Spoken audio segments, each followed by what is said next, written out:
Okay, good afternoon, everybody. Thank you for coming to our research seminar today. So I'm very happy to introduce Mr. Tobias Freidling from the University of Cambridge. So I just want to briefly introduce Tobias. So Tobias got the bachelor and master degree in mathematics from Ludwig Maximilian University and Technical University of Munich. Am I pronounced correctly? Mm-hmm. Okay, nice. And from, so actually he visited us last summer at the Kyoto University, and currently he's a PhD student at the University of Cambridge.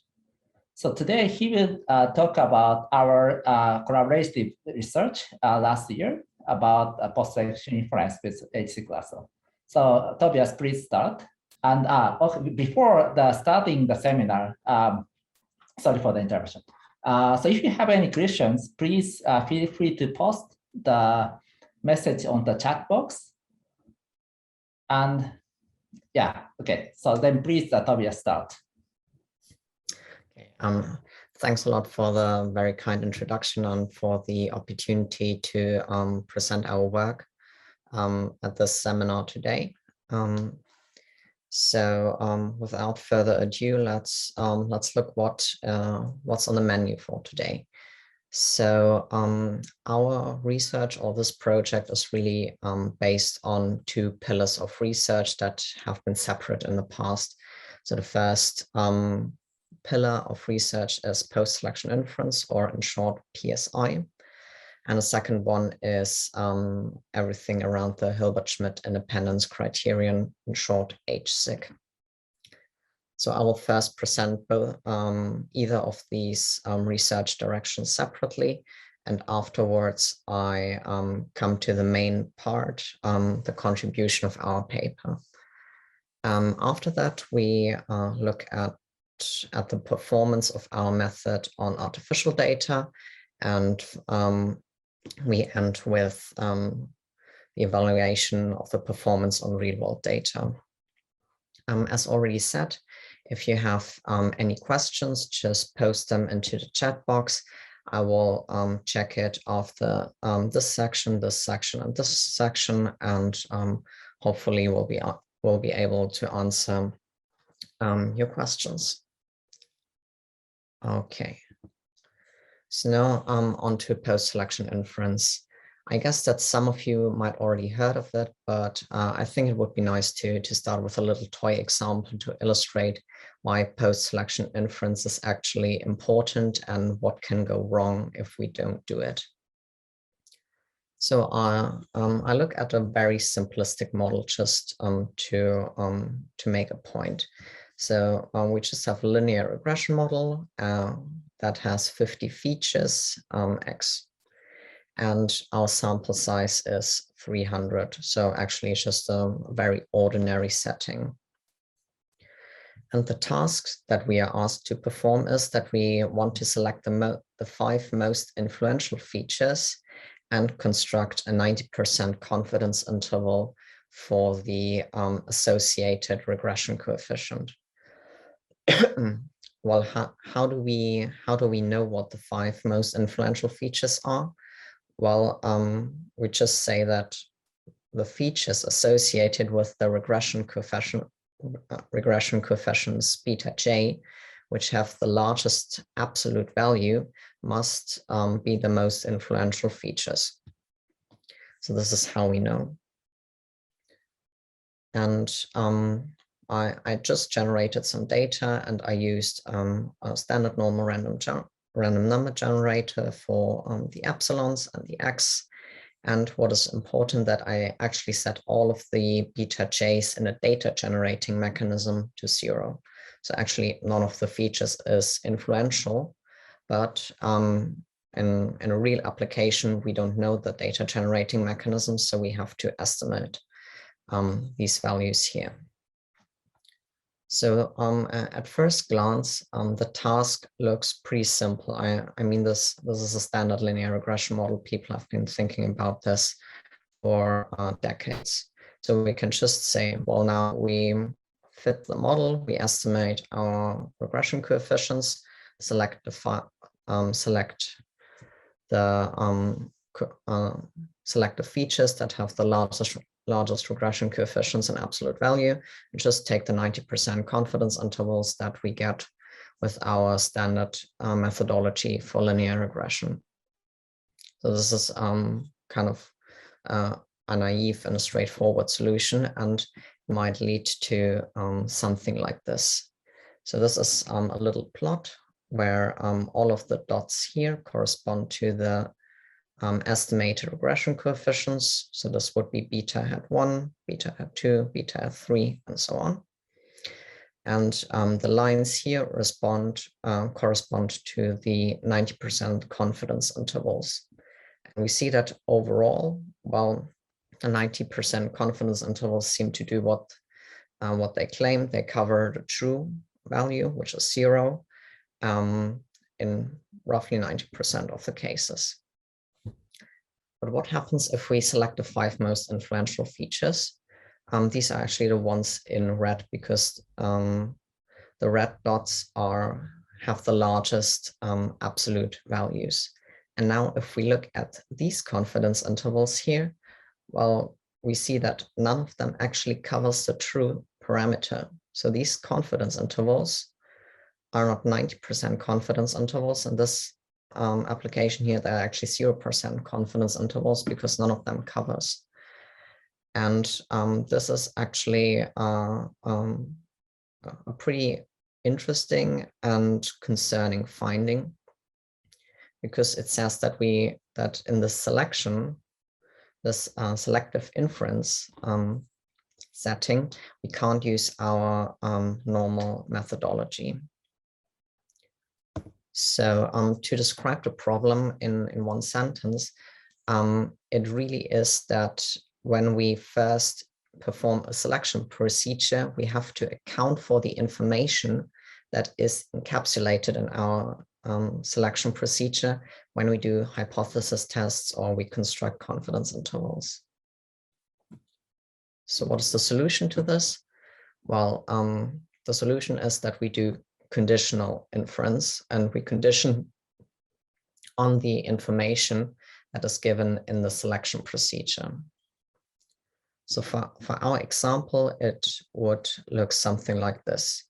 So this set S corresponds to all of the features here that were selected, these 5 that are just the indices. S complement are the remaining indices. If we want to have a 90% confidence interval, 90% confidence interval with correct coverage, for example, for the first value, you want that the probability that that the true value is contained in the confidence interval with high probability, but we condition on the information that we get out of the selection procedure. And this information is precisely that our estimate is an absolute value larger than all of the other non-selected estimates. So this would be the correct formulation to get a confidence interval. Now let's move a little bit away from this example, because as I said, it's a pretty easy one, and think about it more generally. And it turns out that that many situations can be covered by an object looking like this. So the thing that we're interested in is a vector eta transposed y, where y is a random variable and eta is fixed. So this is what we call the inference target. In our example, this would be the beta 16.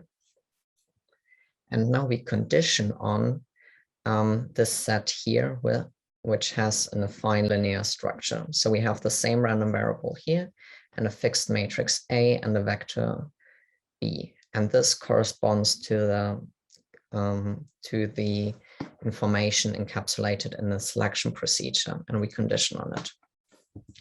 So going on from here, we will be concerned about this object here, because it turns out that many post-selection inference scenarios can be covered in this framework.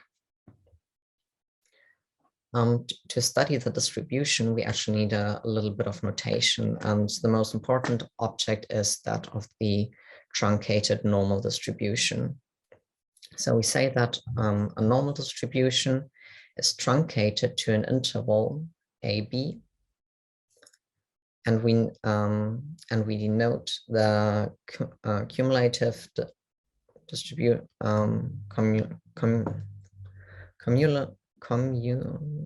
CDF by this formula here. That is the CDF for the truncated normal. And the formula looks a bit tedious, but what's really important is that we can actually compute it, and we have a formula for it, and we don't need anything like bootstrapping or computational methods to get the distribution. So equipped with this notation, we can actually reason about the object, about the conditional object that I presented on the earlier slide. And this is done in this theorem here, which many people refer to as the Polyhedral Lemma. It was introduced by Li et al. In 2016. And this paper really started research on post-selection inference. So it's one of the, it's probably the most important paper in the whole field. And it says that if we have a Gaussian random vector, y, then this rather lengthy expression is true, where this distribution here is a uniform, continuous uniform distribution on the interval 0, 1. And importantly, we know all of the variables in here. So we have a formula for z, and we also have a formula for v minus and v plus, which are the truncation points of the Gaussian random variable. The formulas are just too long, so I didn't put them on the slide here. But what does this theorem actually say? Well, it's actually, it looks a little bit difficult, but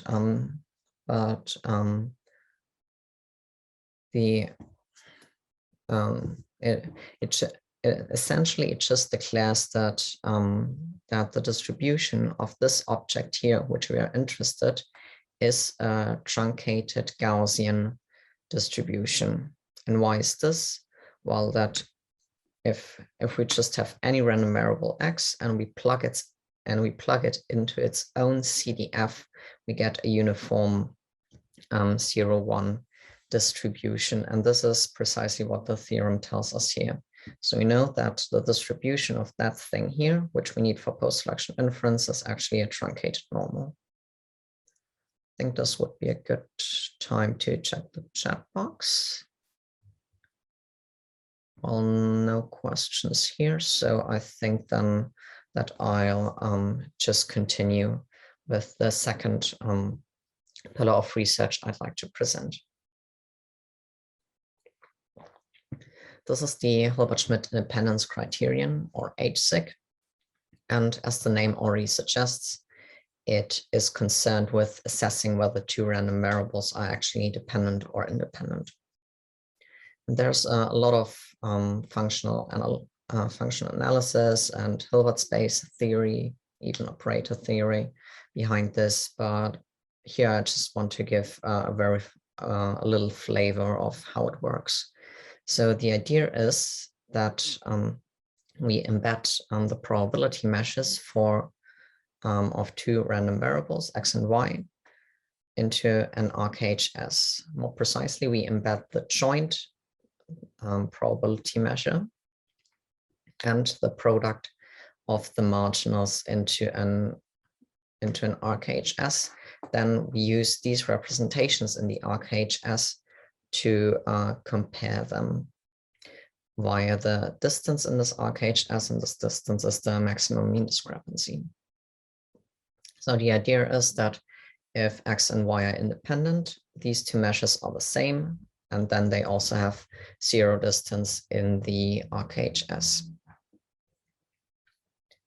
To give the formulation or the definition of HSIC, it goes as follows. So we have random variables x and y, and we have kernel functions k and l.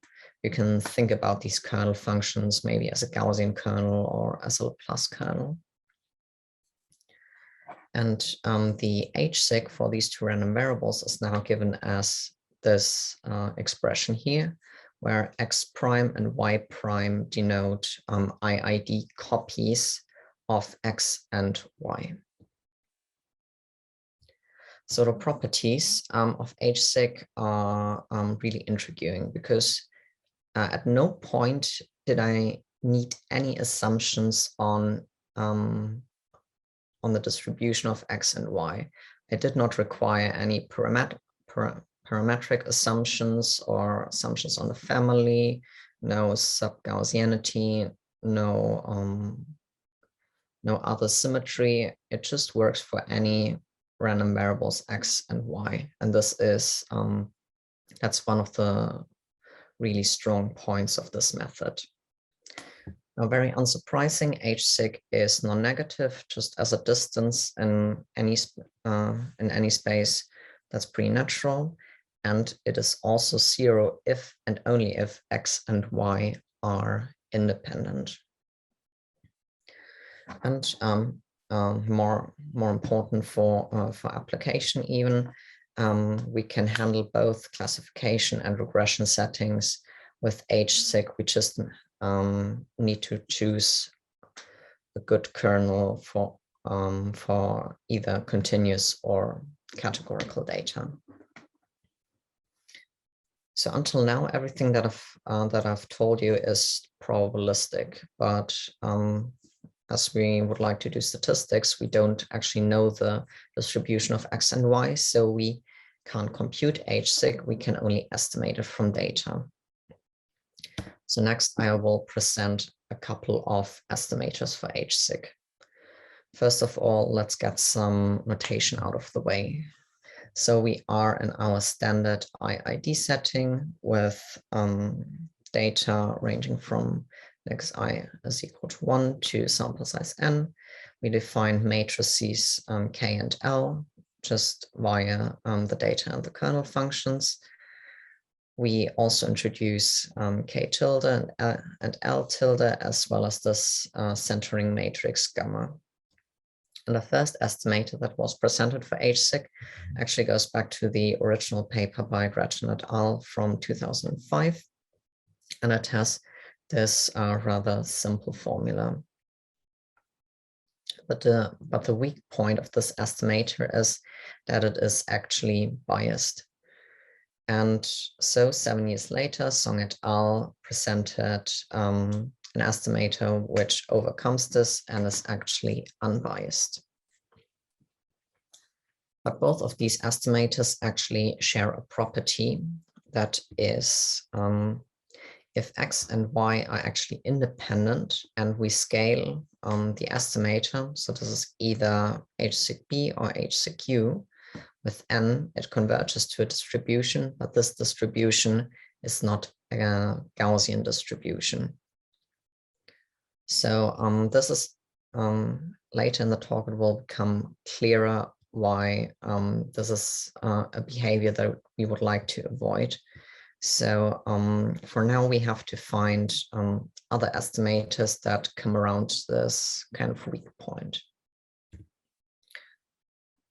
And the first estimator which achieves this was presented by Zhang et al. In 2018, and it's called block estimator. And the idea is rather simple. We just take the whole data that we have and split it into little blocks. And on every block, we compute the unbiased HSIC estimator, and we do that for every block. Now we have estimates for every block, and then we just average all of them. And the second estimator is a bit more involved, and it goes, and it was introduced by Lemma et al. In 2020. It is based on the observation that HSIC is a U statistic of degree 4. And this means that there exists some function h such that we can rewrite the unbiased HSIC estimator in this form. And this essentially says that that the unbiased HSIC estimator is a U statistic.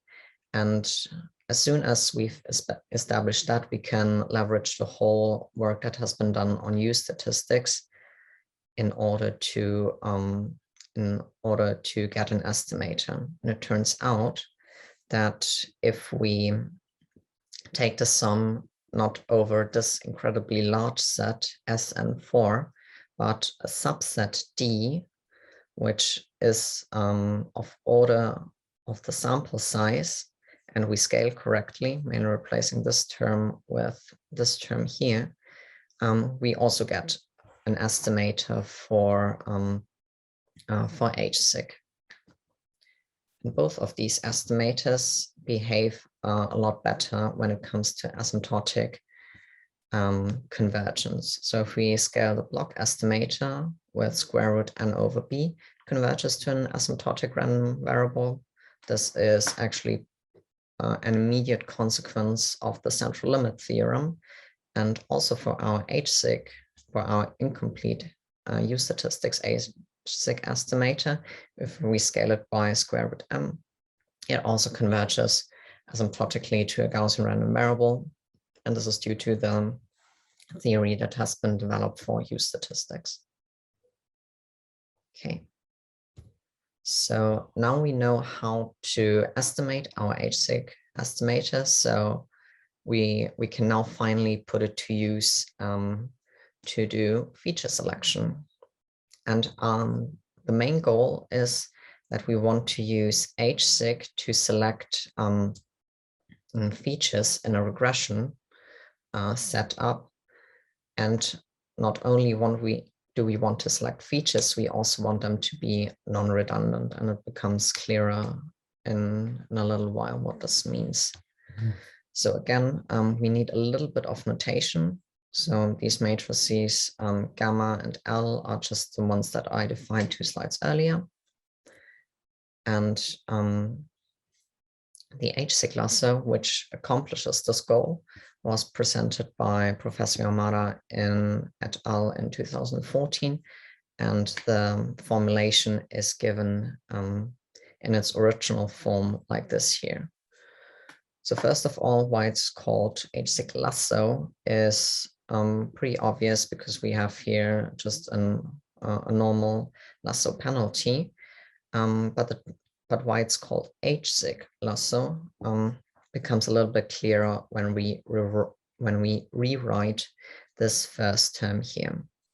And that I've done this on the second line here.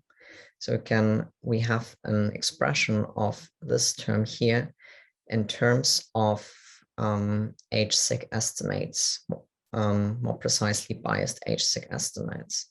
And from this representation here, we can actually see what HSIC-Lasso does. So it has 3 terms.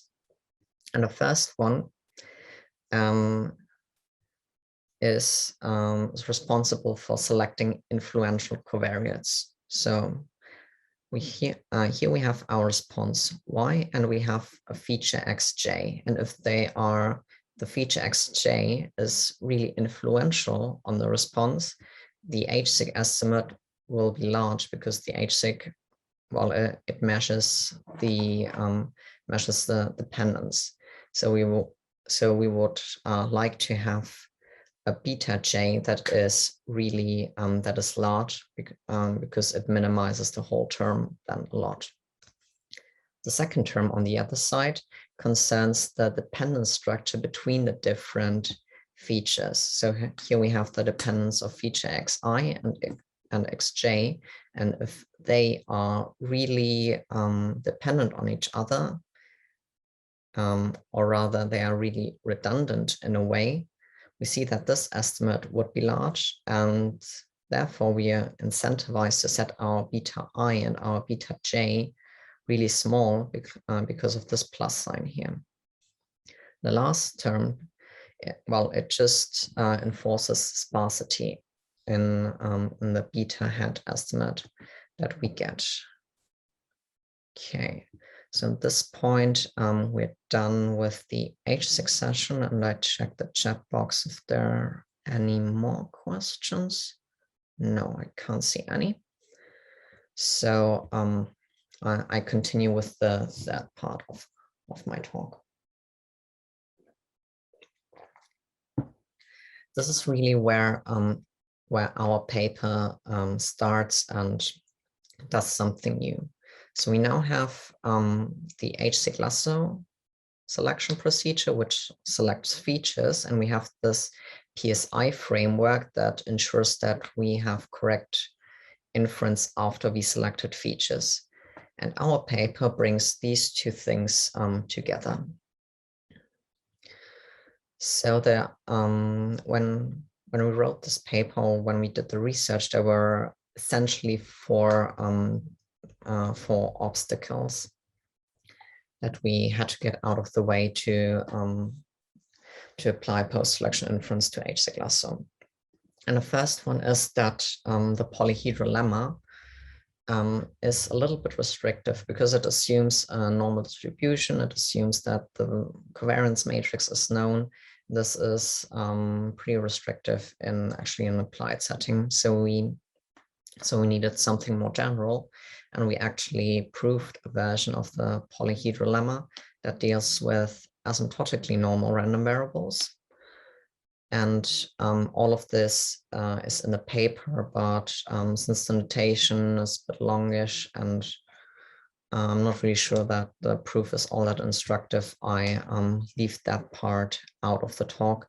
But of course, you're very welcome to read this up for yourself in the paper. Now, the three things that I will discuss is first, the question of asymptotic normality, because until now HSIC-Lasso involved the biased HSIC estimator, and that one isn't asymptotically normal. So how do we change this? Second of all, if we want to apply the polyhedral lemma, we need to first express our inference target, and second, we also need to make sure that it takes the form that is required by the polyhedral lemma. And lastly, we also need to make sure that the selection procedure, or the information encapsulated by the selection procedure, can actually be represented in an affine linear way, just as required by the polyhedral lemma. So these 3 points I will discuss on the coming 2 slides. So first of all, normal HSIC-Lasso. So this formula is just the same as I had 2 slides earlier for the HSIC-Lasso problem, with the exception that I now replaced the bias estimator by a block estimator here. I could have also used the incomplete use statistics estimator. It works the same. And here, I actually can use any estimator. It doesn't really matter which one I use here. So I just didn't put any subscript here. Well, to reason about all of this, I just shortened the notation a little bit. So all of these estimates here I gather in the vector H, and all of these estimates here are gathered in the matrix M, which appears here. So to be even more precise about the selection procedure, what we actually do is we have some sort of set estimator, and it's defined just as being all of the indices for which the Lasso solution, or rather the beta hat at the respective position, is positive. So this is our estimator S hat, and we denote its value by just an uppercase S, and as complement as before, these are all of the indices which were not selected. Moreover, we also need the assumption that M is positive definite in order to make things work, which I will talk a little, which I will talk about in a little more later. Okay. So now onto the inference targets. The first target that we proposed, we call partial target, and it comes from the analogy to linear regression. So just imagine that you have a linear regression model, you select a couple of features or a subset of features, and then you fit the regression model with this subset of features. And the regression coefficients that you get for this subset or for this reduced model, for this partial model, you can call them partial regression coefficients. And we actually defined the partial target in this very spirit. So if you just look at this problem here, so just the one that I'm encircling here, well, the solution for beta would be to just say, well, beta is M inverse times H. That comes from the optimization. But as we selected features, we now do the same just with the only with the parts of H and M that correspond to the selected features. So this is where we get the expression here. And these are all of the, this is the vector of the partial targets. And now we just use the jth unit vector to extract all of the elements. And if we rewrite this a little bit, then we see that this inference target actually just takes the form that we want, which is a fixed vector eta transpose times a normal, or rather an asymptotically normal random variable. This vector eta here is just that object here. The second thing we thought about is the HSIC target. So we're just interested in the entries of the H vector. And it's straightforward that the eta vector in this case is the jth unit vector, because it just extracts the respective entry in H. So onto the affine linear selection. So in the original paper by Li et al., he looked at linear regression with Lasso regularization, and he derived that this selection procedure actually can be expressed in this affine linear way, which is matrix A times normal random vectors smaller or equal to another vector. And we follow the very same steps to derive the expressions for our setting. So the main ingredient or the main technical tool are actually the KKT or the Karish-Kuhn-Tucker conditions. They just appear from the optimization problem that Lasso regularization poses.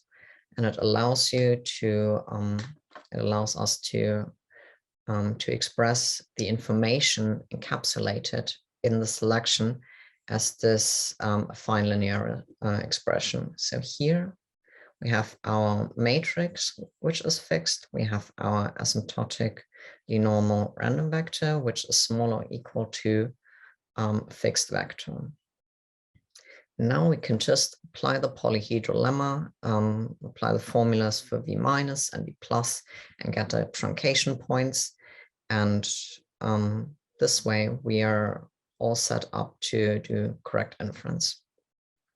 Now for the HSIC target, we can follow the precisely same steps as for the partial target. So we just again write down the Karish-Kuhn-Tucker conditions. We derive this matrix formulation, we apply the polyhedral lemma to get the truncation points, and so on. But it turns out that this scenario is actually easier, and we can directly derive the lower and the upper truncation point. just given by these formulas here. Again, all of the details are in the paper and in the supplements. Now, to finish off the theoretical part, you might be wondering, well, how do we do inference in the end with this? And it goes like this. So for all of the selected features indexed by J, J coming from set S, we can conduct the hypothesis test for the partial target and the HSIC target, where the null hypothesis is that it's 0 versus the alternative that it's positive. And a p-value for this hypothesis test is just given by this expression here. So here we have our truncated normal CDF from V minus to V plus. We assume that it is 0, so that's where the mean comes from, and the vector eta just corresponds to what we've defined for the partial target or the HSIC target, respectively. Okay. So all of this have been practical, have been theoretical considerations, but let's now take a little bit more application-focused point. And the first challenge that we have faced is that, well, we assumed that M is positive definite, but it need not be true for any real-world data setting. So so in order to implement the algorithm, we just used a positive definite approximation, and turned out that in practice, most of the matrices M that we get are actually already very close to being positive definite. Now onto the computational costs. The real bottleneck of this whole procedure is the computation of the HSIC estimates, because it involves a lot of kernel evaluations of this kernel function. The whole post-selection inference part, once we have our HSIC estimates, runs pretty fast, so 1 or 2 seconds. So this basically comes for free. The real computation bottleneck, as I said, is the evaluation of all of the kernel functions. And if we are faced with a setting where we just have too many features to possibly compute what we want, we introduced a screening stage. And that is that before we do all of the HSIC-Lasso problem, we screen for relevant features. That is, we narrow down the number of features that we're actually looking at by performing this screening step. And all of the features that survive this step then go into the HSIC-Lasso problem. Okay, so for the and as any method that requires regularization, the choice of hyperparameter, or the choice of lambda in our case, is very important. So how do we get a good value for lambda in practice? Well, we just set aside some data and use our standard methods of choosing a hyperparameter, which is cross-validation or the archaic information criterion, and estimate lambda on this data which was set aside. Okay, so now a little outline of the algorithm. Again, if you're interested in the pseudocode or even the implementation, that's in the paper and on GitHub. So so first of all, we split our data into 2 folds, and the first fold has 2 tasks. First of all, we screen relevant features there, and second, we estimate our hyperparameter. And the second fold is used for the main procedure. So we first of all compute our HSIC estimates for the matrix M and the vector H. Then we solve the HSIC-Lasso problem, estimating beta hat, and thus we also get the set of features that we select. And as a last step, we perform the post-selection inference for the targets that we've specified. Okay, let's have another check for, yes, there's a question. You consider two inference targets, partial target and HSIC target. How do we choose them in practice, or should we perform tests with both? I would say I would say perform tests with both of them in any case, because as I said, their computation is really easy, really cheap. So it doesn't in general hurt to use the partial and the HSIC target. From simulations, which I will talk a little bit later about, it became clear that HSIC target in general is significant for a lot more features than the partial target. So if the partial target is significant for a certain feature, we can this is a strong indication that it's actually influential. And if the HSIC target is significant for a certain feature, because it takes into account because the partial target takes into account all of the other or it adjusts for all of the other dependent structure among the selected features. I hope this answers your questions. If not, thanks a lot. Okay, so now I go on to actually evaluating the performance of our method, first in artificial data and then in real world data. So as a statistician, if I encounter a new method, the first two things I'm interested in is the type 1 error and second, power. So to evaluate the empirical power of our empirical type 1 error and power of our method, we introduce a couple of toy models. Model M1 has a categorical response, which is drawn from a Bernoulli random variable, whereas the probability of getting a 1 is determined by the first 10 features summed up and then mapped to the interval of 0 to 1. We draw all of the features from a normal random variable with a covariance matrix psi. The second model is an additive model, but it consists of interaction pairs. So x1 interacts with x6, x2 interacts with x7, and so on. So this clearly is an additive model, but it is far away from being a linear model. And for the covariance matrix psi, we either set just the identity or we have decaying correlation. So this formula gives us 1 on the main diagonal, a half on the first off diagonal, quarter on the second off diagonal, and so on.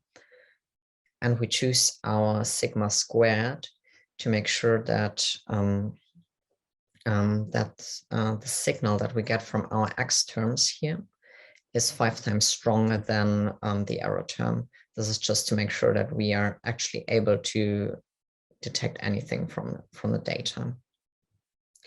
Now for the power analysis, we also use our first model, but we replace x1 by theta times x1, and theta parameterizes how influential this feature is, and we will vary theta in order to assess how large or how likely the method will pick up x1 for different values of theta.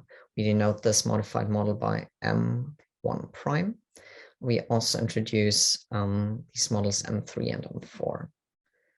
So M3 is just your ordinary linear regression. We just put a theta on the first feature to parameterize the strength of influence. And the fourth model, again, is a modification of the third model. It just says that now our first term here enters in a linear fashion, but also in a cubic fashion. So the first term or the first feature becomes more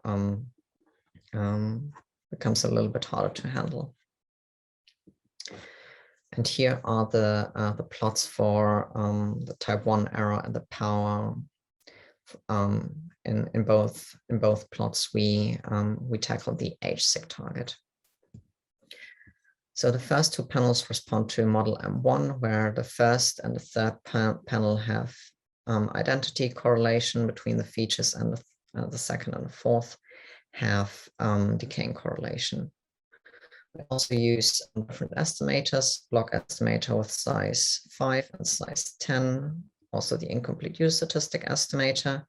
We have 4 different sample sizes that we look at, and we set our confidence level to 0.05. And we can see that, well, across the board, our method actually does really well. It ensures that a type 1 error is close to what we envisaged, so close to 0.05. For the power, we compare a couple of methods. So the first two in blue and yellow, this is our proposal, either with a block estimator or the incomplete use statistics estimator, and we compare it to another approach called multi-scale bootstrapping in green and red.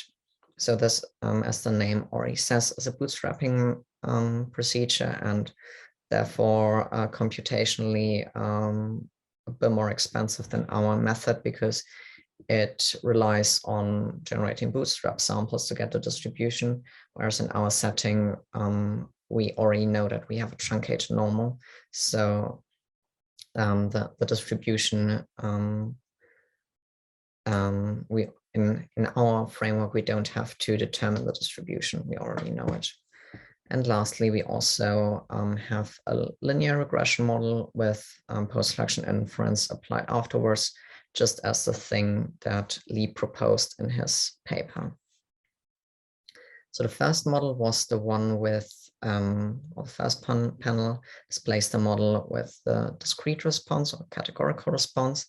And we see that that the probability of detecting the first feature as influential increases with theta, just as we would expect. We also see that our method in blue and yellow is somewhat close to the green and red method for multi-scale bootstrapping. So we can actually match the performance of a method that is out there, which is computationally a little bit more involved. Now the second panel here was the linear regression model, and very unsurprising, if we actually fit a linear regression model, we see that this model is very good at picking up the feature X1 as being influential. And this is kind of what we expect, because we guessed the data generating mechanism precisely right. But when we turn to the last panel here, where we modified the first feature a little bit to also include a cubic term, we see that our linear model, or the performance of our linear model, breaks down completely. We don't have any power to detect the first feature, no matter how strong it actually is. And the difference between this and this panel really shows why model-free methods, why model-agnostic methods like ours, our multi-scale bootstrapping, is actually so valuable, because in reality, especially in high dimensional and complicated contexts, we can't really be sure that we get the parametric model that we would specify right. And this is where non-parametric methods like ours can really make a contribution.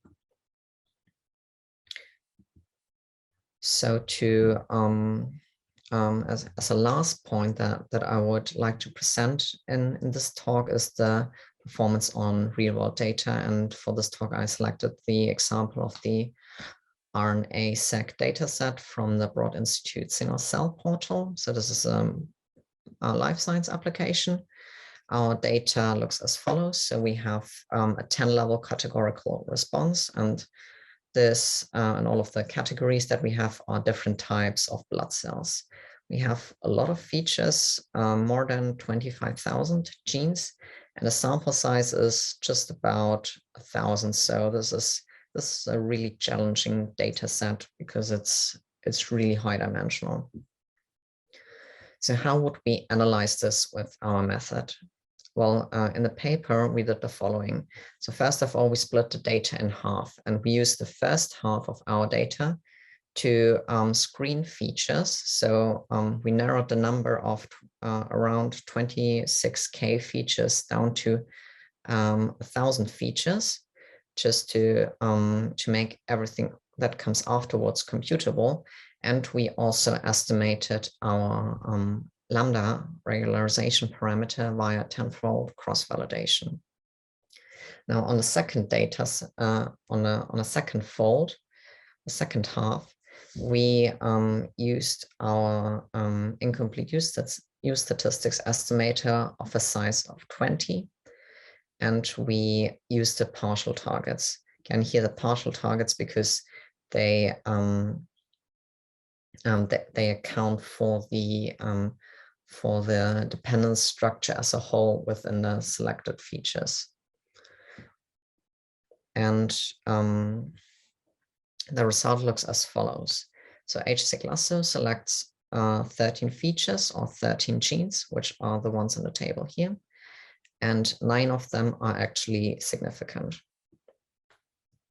And if we compare this to the original study, which my collaborator Hector did, he found that our method recovers some of the findings of the original studies, but we also found a couple of new genes which might be related. So this shows that HSIC-Lasso can actually make a valuable contribution because it might pick up relationships that are nonlinear or non-parametric in general, and helps researchers to not miss out on these potentially more involved associations. The post-selection inference part adds a level of certainty to this to the findings. For example, HSIC-Lasso selected the first gene, ACTB, but a p-value is far from being significant. So it adds an additional layer of certainty about all of this. Okay, I think I just might skip this slide in the interest of maybe some questions in the end. So I'd like to really thank you for your attention and the opportunity to present my research here. The paper is available in the proceedings of ICML or on arXiv. The code is available on my GitHub, and the slides of this presentation that you have just seen, they are now on my website, which is given here. You can just click on the links here to get to the respective websites. And with this, I'd like to conclude my talk. Thanks a lot. Okay, thanks, Tobias, for a nice talk. Actually, there's one question from the audience. So the question reads, what advantages does HSIC-Lasso provide over squared mutual information for feature selection? And my answer is really short, namely that I haven't heard about squared mutual information yet, so I can't say anything about this, but maybe Makoto Yamada could say something or has an idea on this. Yeah, sure. Then I can answer the discussion on behalf of Tobias. So basically, the SMI is this is a mutual information method estimator based approach, and the most critical difference is HSIC-Lasso is a convex method, while SMI based feature selection is non-convex. So this is one big difference from the HSIC-Lasso and SMI.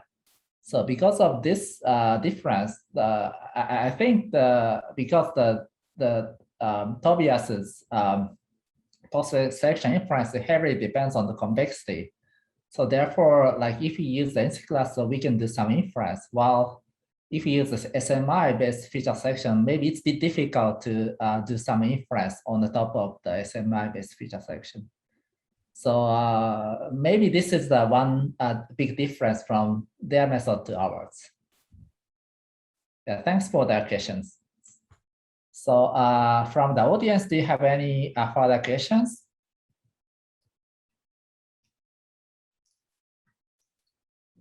You can just ask directly to us. That's also fine. Okay, so it seems like there's no further questions. So thank you again. Let's thank the speaker again.